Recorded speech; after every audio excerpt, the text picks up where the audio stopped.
auto jago dan paham kalau kamu tonton video ini sampai selesai. Halo teman-teman, saya Rian. Kembali lagi di channel Jurnal Harian Belajar Bahasa Jepang dari nol. Dari nol lah.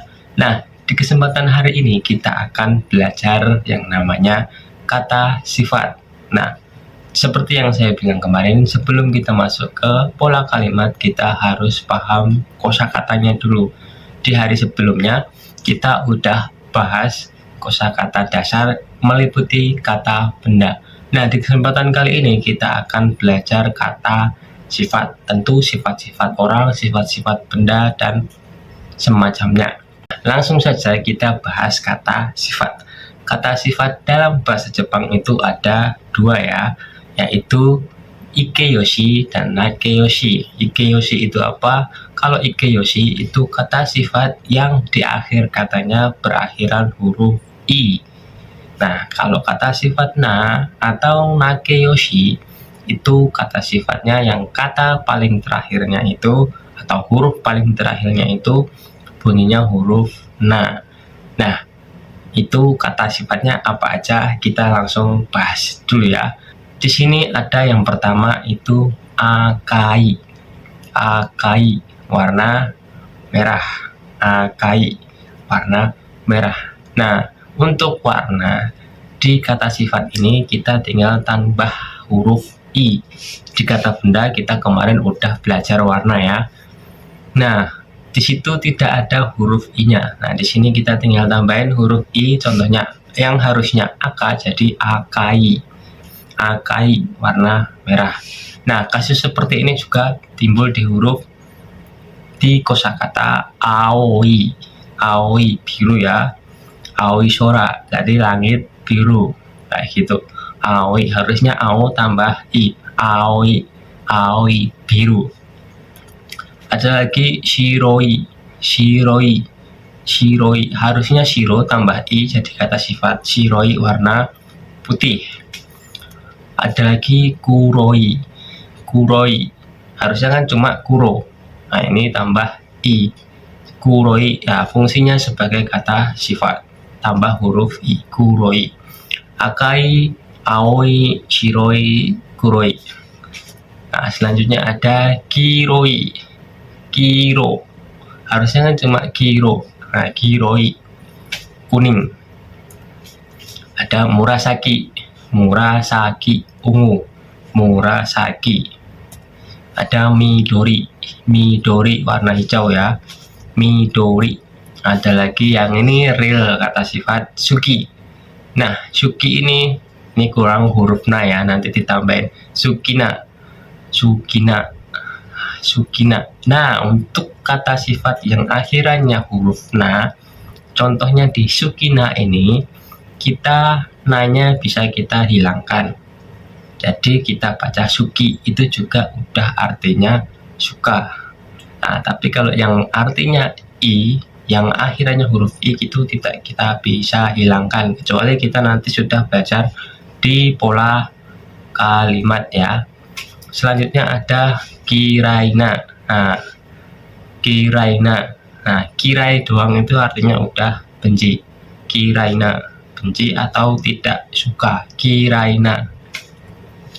Ada daijobuna. Daijobu.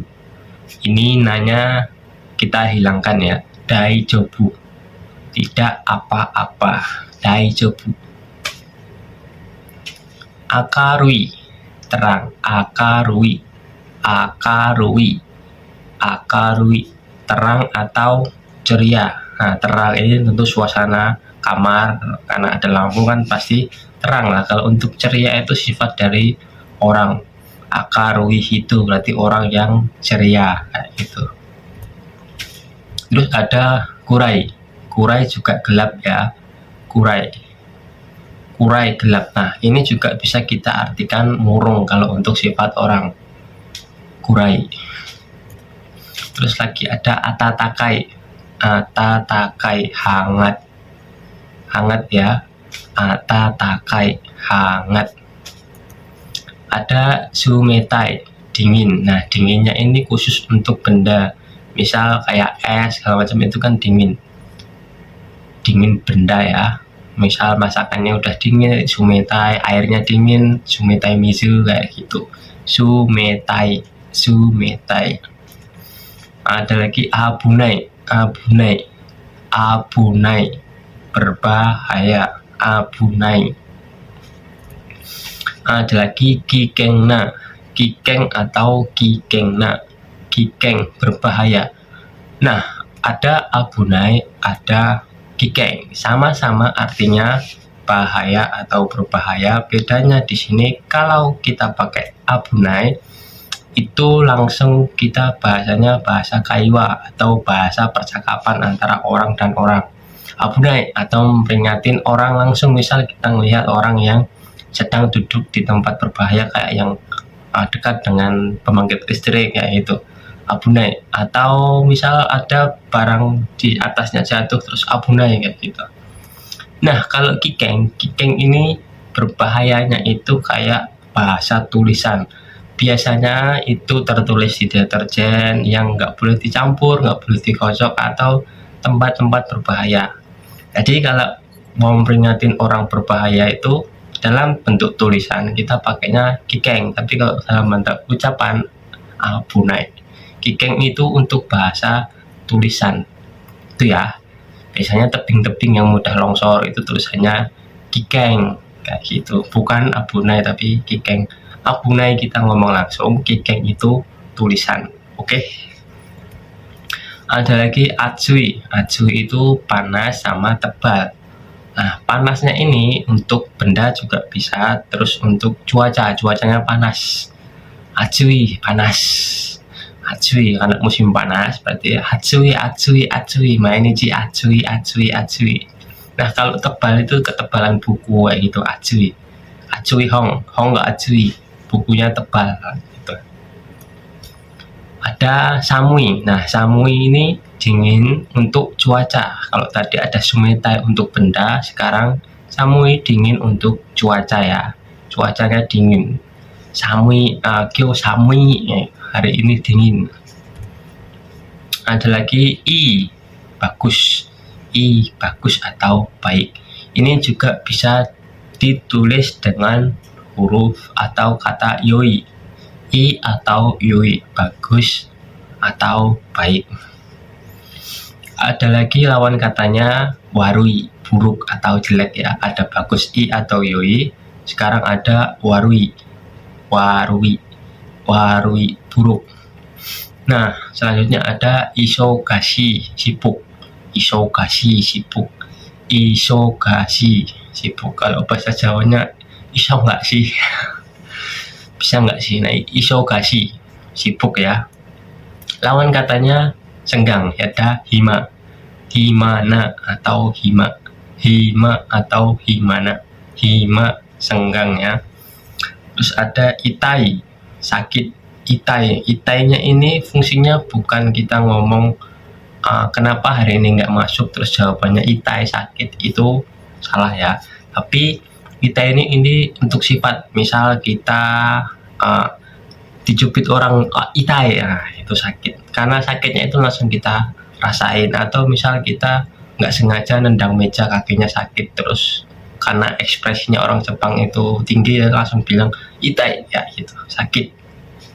Seperti itu ya. Jadi bukan buat nerangin kita karena sakit nggak masuk kerja atau sekolah, tapi sakitnya itu hal yang kita rasakan di saat itu juga.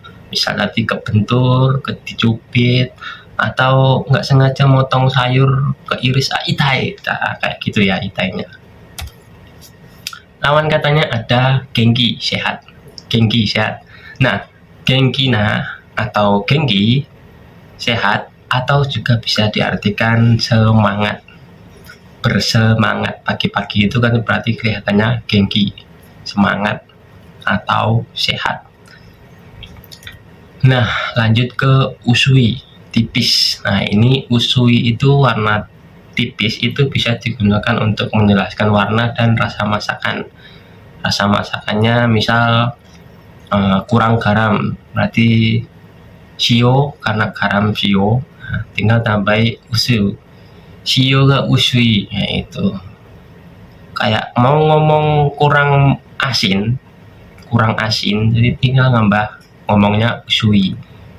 Jika usui rasanya sedikit tipis atau kurang lagi rasanya, seperti itu. Bisa buat warna, bisa buat rasa makanan usui. Atau juga kalau untuk usui, tipisnya itu juga bisa buat ketebalan buku atau benda tadi. Tadi kan ada atsui yang panas atau tebal. Sekarang kalau pakai lawan katanya dari panas yang buat tebal, tadi kan tipis, kita pakai usui. Jadi usui itu fungsinya warna, rasa makanan, dan ketebalan benda. Ada 3 ya. Nah, ini ada koi. Koi itu bisa untuk warna, rasa makanan, dan perasaan. Nah, ini bisa koi itu bisa diartikan cinta atau perasaan cinta, koi. Nah, kental itu ya warnanya pekat. Kalau untuk warna itu pekat, kalau kental itu ya rasa makanan kental itu lebih cocok ke rasa makanannya kuat ya, kayak gitu. Koi. Kalau kental itu buat susu itu loh, susu atau apalagi yang kental, susu kental manis kan, itu pakai koi. Koi kental, pekat, dan perasaan cinta. Ada lagi urusai, berisik. Nah, urusai berisik ini sering banget dipakai. Urusai, misal kita dengarnya kalau kerja di sini tuh ada orang yang nggak terima dinasehati, terus dia ngomongnya urusai, berisik. Lawan katanya shizuka na atau shizuka na, tenang ya. Ada lagi oki besar ya, oki. Nah, lawan katanya kecil itu chisai. Bukan isai, bacanya chisai, agak dipanjangin ya, chisai. Terus ada oi, banyak. Ada takusang. Nah, oi sama takusang sama-sama artinya banyak. Nah, cenderungnya kalau untuk oi itu dipakainya untuk mengatakan orang banyak, oi. Takusang itu identiknya sama benda, bedanya seperti itu. Tapi sekali lagi itu perbedaan, tapi dalam bahasa percakapan sehari-hari itu bebas mau pakai yang mana. Di sini kita jelaskan fungsinya. Oi cenderung ke orang banyak, takusang itu cenderung ke benda. Nah, ini lawan katanya ada sukunai sedikit, sukunai sedikit. Ada lagi oishi, nah, enak, oishi, makanannya enak, oishi, tapi munuka oishi, enak. Ada lagi lawan katanya mazui, hambar. Tentu untuk orang-orang yang sering nonton anime itu, kalau genrenya action atau perang itu harusnya sering dengar kata-kata mazui. Nah, itu diartikan mazuinya itu kayak keadaan yang tidak bagus, mazui. Tapi kalau posisi dia lagi makan terus bilangnya mazui, berarti hambar. Nah, misal kalau dalam anime perang itu kan dikejar musuh terus serangannya gagal, ya mazui ya, itu berarti keadaan yang tidak enak ya, seperti itu. Oke. Terus ada osoi itu lama atau lambat. Osoi. Nah, lawan katanya cepat, hayai, cepat. Terus ada omoi, berat.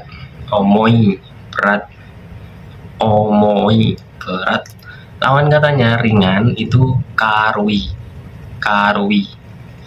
Omoi berat, karui ringan. Ada kawaii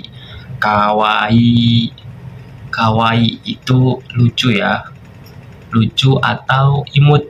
Nah, untuk cewek biasanya lucu atau imut. Kalau enggak kawaii itu seringnya kita dengar ya, kalau enggak orang mengekspresikan tentang seorang wanita ya, kalau enggak anak-anak kawaii. Nah, ini ada utsukushi. Utsukushi indah atau cantik. Utsukushi. Nah, kalau bahasa anime itu bahasa alay utsukushinya orang cantik pun dibilang utsukushi. Hampir kayak ada emot bling bling bling bling bling, indah ya. Antara lucu, imut, cantik dan indah itu kan biasanya di sini pakainya beda, tapi fungsinya juga bisa buat orang, bisa buat pemandangan, juga bisa utsukushi. Nah, sekarang ada kirei. Kirei bersih atau cantik. Kalau bersih ya ruangannya itu bersih rapi, itu kirei. Tapi kalau ngomongnya ke orang ya orang itu kirei, cantik ya, kayak gitu. Jadi sesuai situasinya aja. Kalau kita lihatnya ruangan kirei nih, itu berarti bersih dan rapi. Tapi kalau ngomonginnya orang yang berarti kan artinya cantik itu ya. Lagi lawan katanya bersih rapi ada kitanai, kotor. Kitanai, kotor. Terus ada kibishi, ketat atau tertib. Nah, ini kibishinya ini seringnya untuk ke peraturan ya, peraturan perusahaan, peraturan sekolah, itu kibishi. Atau juga bisa seringnya sih, harusnya konotasinya ke aturan yang ketat dan tertib. Nah, ini sering dikonotasikan ke sensei wa kibishi. Nah, bukan berarti galak, tapi taat aturan. Seperti itu ya. Kibishi. Ada lagi kawaii, takut atau menakutkan, ekspresi kawaii. Misal lagi jalan ditanya orang nggak kenal, kawaii. Terus ada sabishi. Ini sepi dalam kesendirian atau kesepian. Sabishi. Terus ada suzushi, sejuk. Nah, tadi ada atsui, panas, suzushi, sejuk. Suzushi, sejuk. Terus ada tadashi, benar. Ini benar ya, salah tulis saya, maaf. Tadashi, benar. Nah, ada lagi nagai, panjang.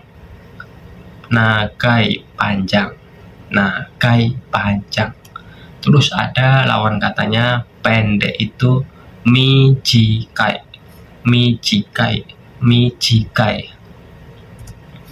Terus ada toi, jauh. Nah, lawan katanya dekat, itu jikai.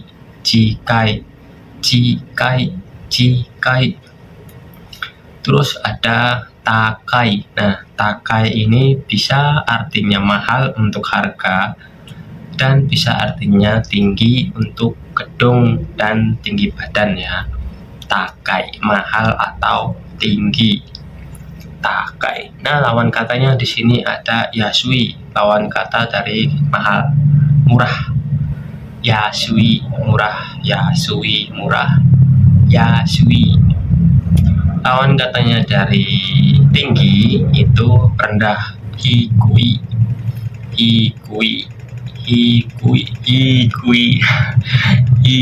Opo, hikui. Lanjut ke kuat,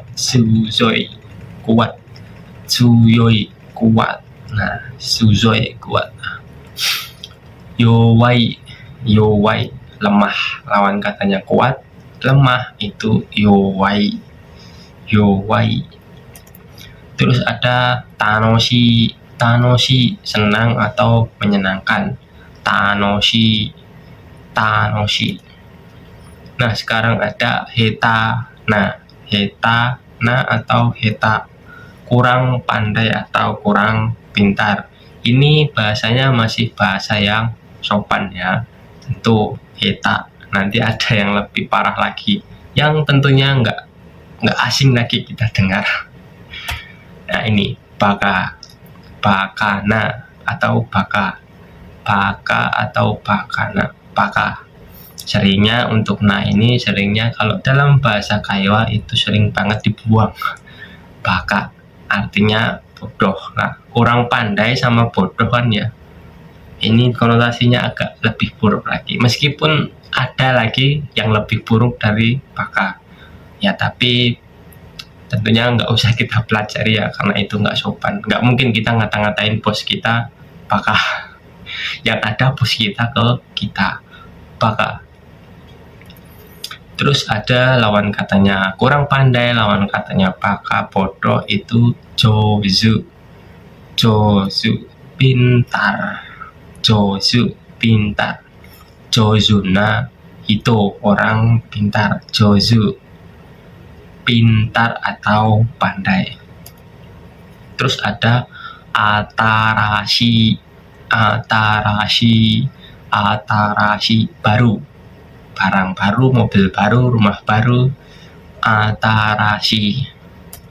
Terus ada lawan katanya lama atau kuno, furui, furui, furui.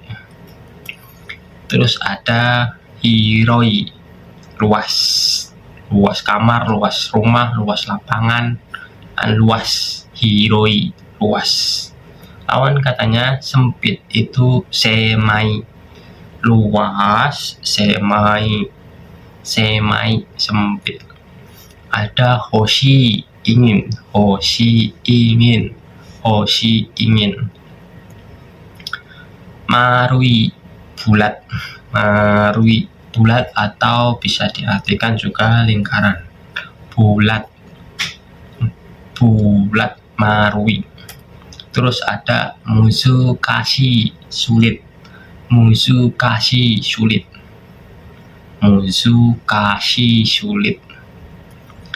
Terus ada lawan katanya dari sulit itu mudah. Nah di sini ada yasashi, mudah. Nah yasashi ini juga bisa diartikan baik hati untuk ke orang. Kalau berhubungan sama sulit itu kan biasanya soal konomun daiwado deska. Nah soal ini bagaimana yasashi mudah, muzukashi sulit. Nah kalau untuk baik hati kan cenderung ke sifat orang, berarti anohito, orang itu, konohito, atau bisa langsung sebut nama Rian wa atau Rian sang wadung na hito deska, yasashi kunai, yasashi atau mudah atau baik hati. Lanjut ke kantangna, sederhana atau mudah, kantang, sederhana atau mudah. Nah untuk mudah itu ya sering dipakai untuk pekerjaan, di soal juga bisa. Kalau sederhana mungkin dalam keadaan ya, keadaan yang sederhana itu kantangna, kantangna. Meskipun sederhana itu banyak banget atau banyak ada tanjungna dan sebagainya macamnya. Ini kantang, kantang sering diartikan itu mudah. Ya mungkin untuk membedakan tadi yang yasashi atau sebagaimananya. Tapi mudah itu juga bisa yasashi, bisa kantang. Kalau sederhana ya konomun dewa kantang sugiru, ya, terlalu sederhana. Mungkin seperti itu ya. Sini yang kita perlu pastikan itu yasashi, mudah dan baik hati. Kantang itu sederhana atau mudah. Tinggal kita nanti ketemu lawan bicaranya pakainya yang mana. Seperti itu aja. Misal ditanya soalnya bagaimana, dia jawabnya kantang, ya artinya berarti mudah dan sederhana seperti itu. Nah terus lagi ada yawarakai, yawarakai, lunak, lunak, spicy ya, lunak, yawarakai, lunak. Lawan katanya ada keras itu katai, katai, katai, katai, isi gak katai, batu ya, keras, batu keras, katai isi, isi gak katai, isi wa katai, katai keras. Lanjut ke asai, dangkal, asai, dangkal. Itu untuk kedalaman lautan ya, dangkal, bukan otaknya dangkal. Kalau otaknya dangkal kita nanti ketemunya pakai yang kantang tadi, kantang nakanggai kata. Nah, itu pikiran yang sederhana. Sederhana kan berarti bisa juga dikonotasikan negatif ke dangkal, bisa juga diartikan ke positif ya. Dangkal asai itu untuk kedalaman lautan, dalaman sungai. Nah, lawan katanya ada fukai, dalam. Asai dangkal, fukai dalam. Lautnya dalam ya, berarti fukai. Nah, selesai di sini. Mungkin nggak terlalu banyak. Sebenarnya kata sifat itu juga banyak. Tapi nanti ketika kita udah belajar pola kalimat bab 1, bab 2, bab 3, mungkin di bab 1, bab 2, bab 3, bab 4, bab 5, bab 6 itu belum kepakai kata sifat, tapi alangkah baiknya kita mempersiapkan juga ini sebagai bekal kata sifat. Nah, seperti yang saya bilang kemarin, di level N5 itu kosakatanya paling tidak 500 sampai 800. Itu meliputi kata benda, kata sifat, kata kerja. Nah, kalau dihitung ini belum sampai 500-an semuanya. Yang kemarin kata benda itu 300-an, ini kata sifat itu 75, berarti kan belum. Nah, nanti itu ditambahinnya ketika kita naik pola kalimat bab 1 atau bab 2 itu ada beberapa kosakata yang ditambahkan. Seperti itu. Jadi buat bekal. Nah, kalau kita udah hafal bekalnya ini, kita ketemu kutubah baru kan, atau kosakata baru, kita tinggal catat yang baru terus hafalkan lagi. Jadi nggak banyak nambahnya, seperti itu ya. Oke, mudah-mudahan mudah-mudahan membantu untuk persiapan naik ke pola kalimatnya. Tunggu video selanjutnya. Jangan lupa subscribe juga ya, untuk membantu pertumbuhan channel ini. Dan terakhir, saya Rian, sampai jumpa di video selanjutnya. Dadah.